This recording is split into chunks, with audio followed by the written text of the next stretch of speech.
They said he was too small. Just 5 feet 8 inches tall in a division stacked with giants. But every time Canelo Alvarez stepped into the ring against those bigger men, he proved one simple truth: size doesn't win fights, skills do. And today, we look back at the nights when Canelo destroyed opponents who seemed untouchable on paper. Canelo versus Sergey Kovalev. This was the ultimate test. Sergey the Crusher Kovalev, a true light heavyweight. 6 feet 0 inches tall, 74-inch reach, a natural giant compared to Canelo. For 10 rounds, Kovalev used every bit of his size and experience. He pumped the jab, kept the distance, and tried to control the pace. He did everything a bigger man should do. But in the 11th round, it all unraveled. Canelo slipped inside, stalking him, cutting off the ring. Kovalev was backing up, forced to defend. Then came the moment. A thunderous right hand. Kovalev's legs buckled, his body crumbled, and the giant was finished instantly. The smaller man had just knocked out the bigger champion in brutal fashion. Canelo versus Rocky Fielding.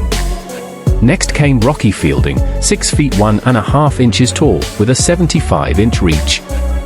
On paper, he towered over the Mexican star.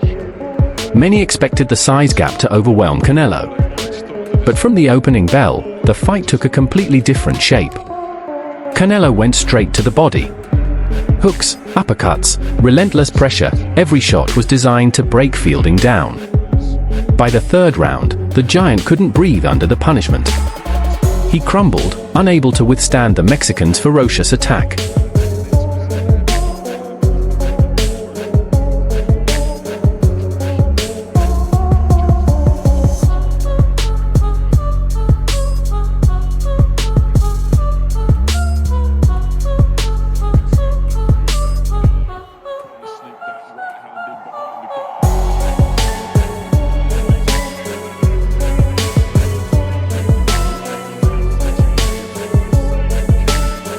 The question was simple: could his jab and size finally keep Canelo at bay?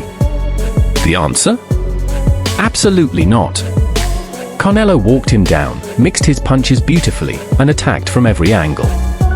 Body shots, combinations, counterpunches, Smith simply couldn't cope. Against the ropes, his size advantage meant nothing. With another right, and the reason is because that was always possible. Rocky Fielding. Canelo's destruction of Rocky Fielding was brutal and efficient. Fielding tried to answer back, firing shots of his own. But Canelo was relentless, left hooks, right hands, digging to the body with vicious precision. Every time Fielding tried to push him back, Canelo answered harder. He dug in, planted his feet, and ripped thunderous hooks to the body. Fielding fought bravely, but there was nothing he could do. A headshot dropped him. Moments later, another crushing body shot folded him in half.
Canelo had walked straight through the taller man like he wasn't even there.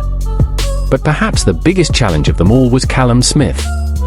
At 6 feet 3 inches tall with a 78-inch reach, he held nearly half a foot in height and a 7-inch wingspan advantage over Canelo. On paper, it looked impossible. But what happened next shocked the boxing world. Canelo walked him down. He cut the distance, slipped under Smith's punches, and broke through his guard. Every hook, every uppercut, every body shot chipped away at the giant's frame. By the later rounds, Smith's arm was damaged, his body beaten, his spirit drained. Tries with the uppercut. He waits till he's in range. Nice right hand by Smith and an uppercut. But Canelo was able to get underneath the hooks. You know, they're taking this tall. For the world champions, beautiful weave. So Calzette, let him either go on like a champion or fight like a champion. Or not so different like body shots too. And that's a lot of will and conditioning. I don't think Callum Smith will. He is wilting under these shots. Right hand by Alvarez and body shots as well.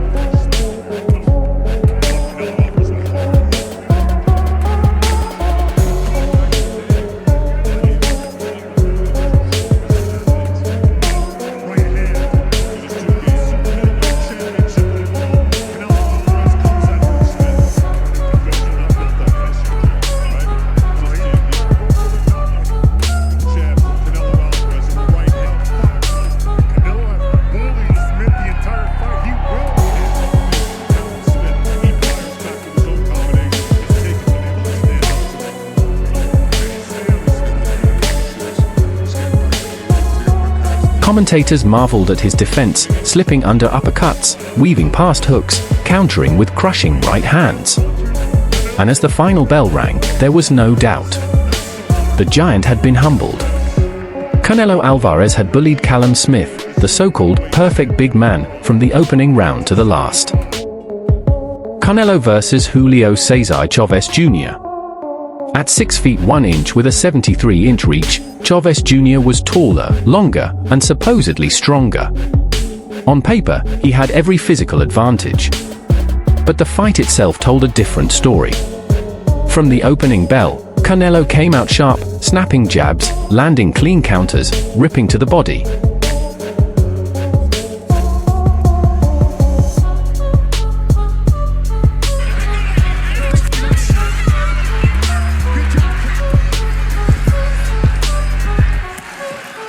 The speed it appears from Canelo.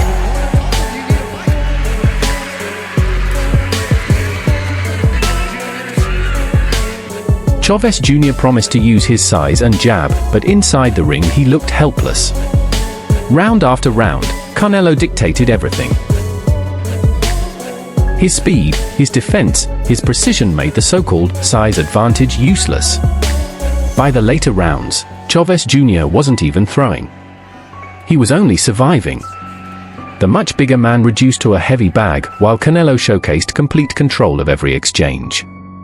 Commentators openly wondered if his corner should stop it. The fight was one-sided, a shutout, a complete domination. In the end, Chavez Jr. got credit only for lasting the distance.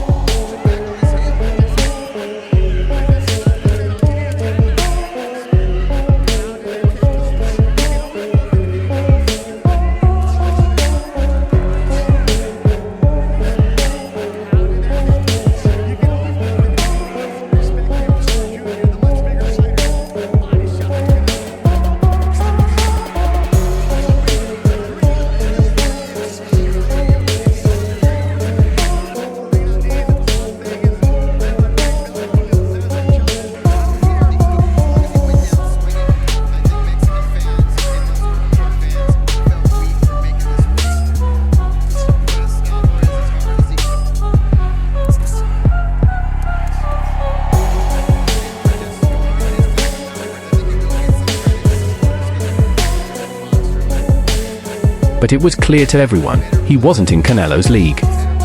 The bigger man had been broken without Canelo ever needing a knockout.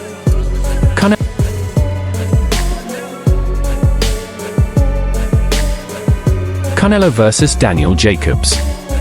Daniel Jacobs stood 6 feet 0 inches with a 73-inch reach. Taller, longer, and naturally bigger than Canelo. A dangerous fighter with knockout power and championship experience. On paper, it was another uphill battle for the smaller man. But Canelo Alvarez once again proved why size alone doesn't decide fights. From the early rounds, Jacobs tried to use his length and power, but Canelo's head movement and defense were on full display. The Mexican star slipped punches, countered with sharp hooks, and consistently dictated the pace.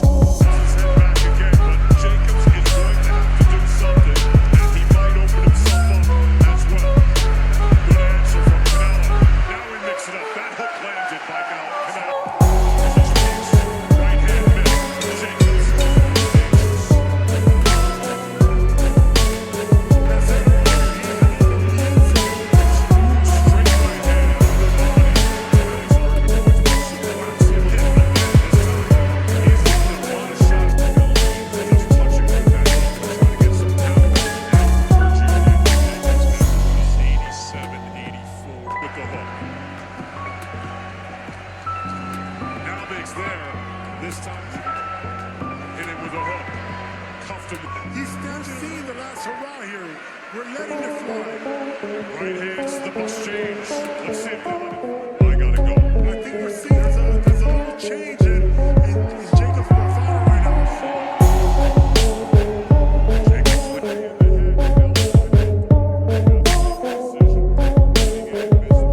And as the final bell rang, there was no doubt. The giant had been humbled.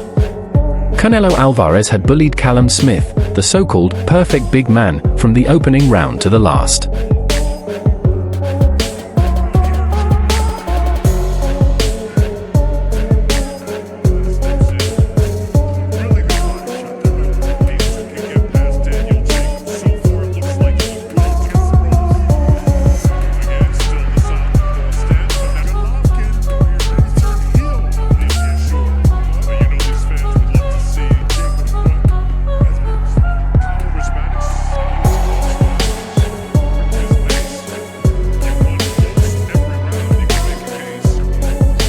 Jacobs had moments, landing clean shots here and there, especially late when he tried to rally. He switched stances, attacked the body, and pressed forward. But every time, Canelo answered with precision counters that snapped Jacobs' head back and stole the momentum. This wasn't about chasing a knockout. It was about control, discipline, and showing that against a bigger, elite opponent, Canelo could still dominate. Round after round, he picked Jacobs apart, proving that skill, timing, and accuracy beat size and reach. The scorecards reflected a competitive fight, but there was no question who dictated the action. Canelo Alvarez had once again neutralized a bigger man, not with brute force, but with pure boxing mastery. With this, friends, we end our review. I hope you found it interesting and informative. If so, support our channel with your likes and reposts.